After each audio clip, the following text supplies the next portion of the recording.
Welcome back everybody to another video of mine on the poem Abou Ben Adhem by Leigh Hunt.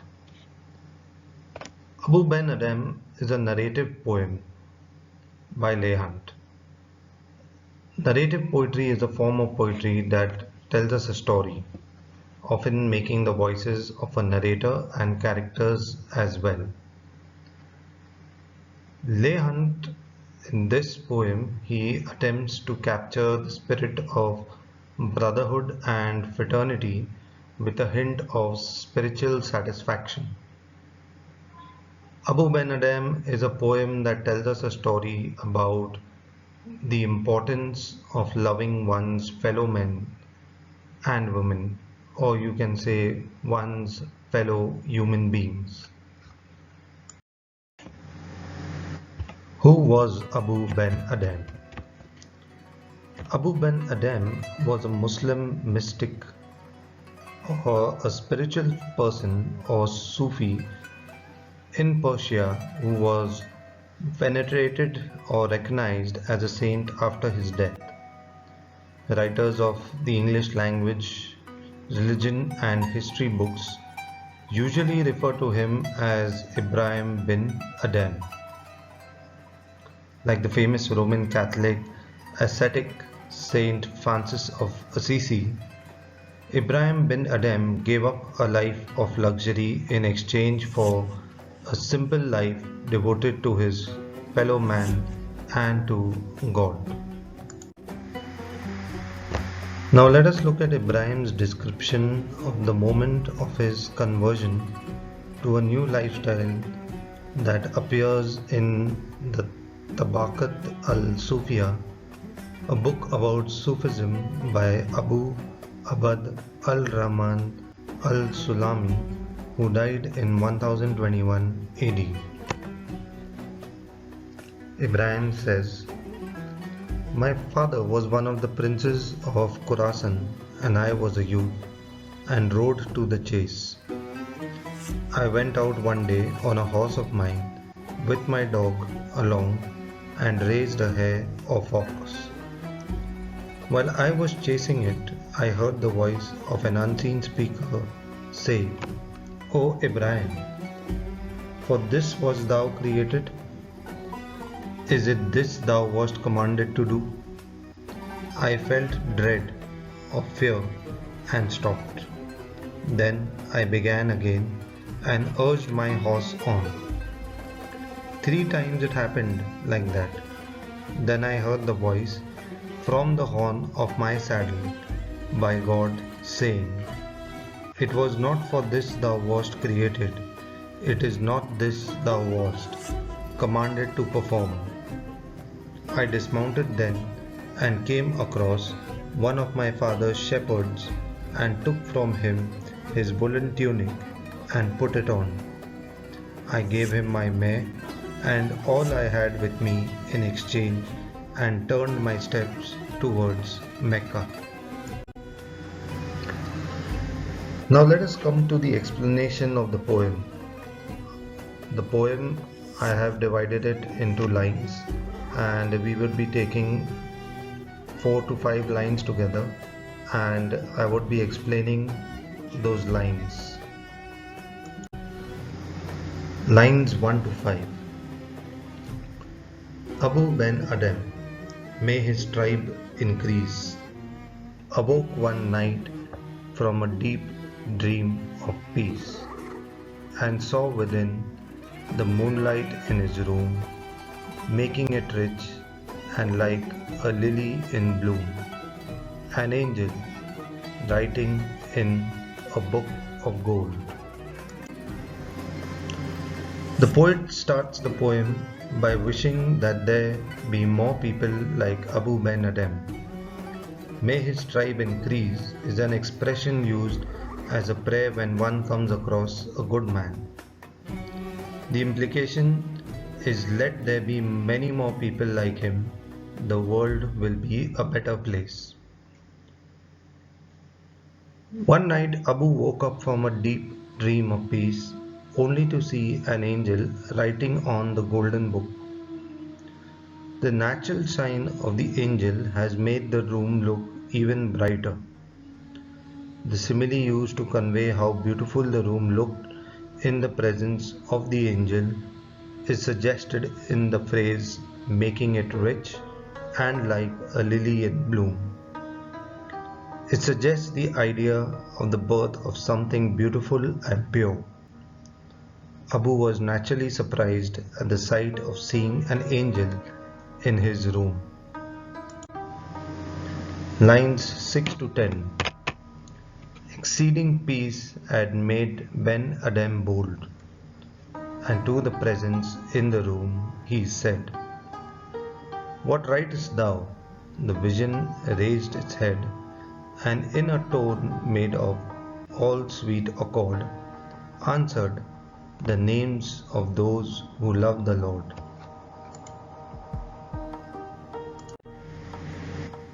Since Abu was a magnanimous and kind-hearted person, he was bold too. He was not afraid of the angel. The serenity in the room had also made him courageous. However, he didn't let astonishment take over his sense of calmness, and he asked the angel, without any hesitation, what he or she was writing. The sweetness and purity of the angel are reflected in the way he or she speaks. He or she says in the kindest voice that he or she has been writing the names of those men who love God. Lines 11 to 14. "And is mine one?" said Abu. "Nay, not so," replied the angel. Abu spoke more low, but cheerily still, and said, "I pray thee then, write me as one that loves his fellow men." Out of curiosity, he asks the angel if he has been honored with the acknowledgement of his love for God. But the angel honestly replies that his name is not included in the list of God's favorites. Although Abu feels a little low at this remark, still it does not upset Abu. He cheerfully asks the angel to kindly include his name, not as someone who loves God, but as the one that loves his fellow men. This establishes the true essence of the poem. This statement embodies the idea that to love fellow men is as noble a job as to love God himself. He is a believer of good as well as a believer of humanity. Lines 14 to 18. The angel wrote and vanished. The next night it came again with a great wakening light, and showed the names whom love of God had blessed. And lo, Ben Adhem's name led all the rest. In these lines, the angel finishes his or her work and disappears for the night. The next night, he or she reappears with a great wakening light, a light that guides people on the right path. The angel is seen to appear in the darkness, spreading the luminous light of joy. This great wakening light could symbolize enlightenment. In the first paragraph, we see Abu waking up abruptly from his peaceful sleep, but now we observe him waking up with a light of hope and goodness. The angel now reveals the names of those who have been recognized for their love for God. To his surprise, Abu's love for his fellow human beings and his spirit of comradeship proved to be greater than the love for God. His honesty and his spirit of kinship made him lead the rest. Through this stanza, the poet tries to pass on the message that no love is greater than the love for fellow men. Service to man is service to God. Now let us look at the appropriateness of the title. The title is just appropriate because the poem is about Abou Ben Adhem and his virtuous life. A magnanimous person can sleep peacefully and enjoy sweet dreams. The main focus of the poem is on Abu, therefore the title is apt. The central idea of Abou Ben Adhem. Abou Ben Adhem is a parable in verse by Leigh Hunt that revolves around propagating goodness in people. The poet tries to highlight the idea that to love people is to love God Himself, and if you have sympathy and love for your fellow men, then God will shower you with His love as well. It is only when you love your fellow men, you become worthy of being loved by God.